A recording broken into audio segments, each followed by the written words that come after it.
গাজায় গণহত্যা বন্ধে বিভিন্ন স্থানে বিক্ষোভ, বিশৃঙ্খলায় নষ্ট হচ্ছে ভাবমূর্তি, মন্তব্য বিএনপি নেতাদের। লুটপাটে 4 মামলা, গ্রেপ্তার 56। বিদেশি বিনিয়োগকারীদের জন্য ডেডিকেটেড হটলাইন চালুর প্রস্তাব প্রধান উপদেষ্টার। নারায়ণগঞ্জে কারখানা করছে সুইডিশ কোম্পানি।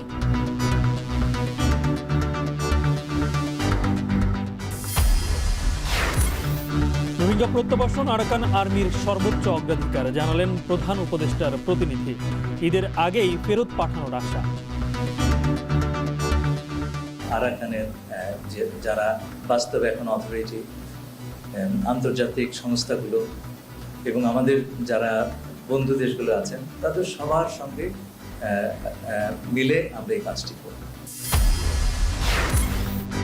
29 এপ্রিল থেকে হজ ফ্লাইট শুরু, 10,000-এর বেশি মুসল্লির যাত্রা অনিশ্চিত, দায় এজেন্সির, জানালেন ধর্ম উপদেষ্টা।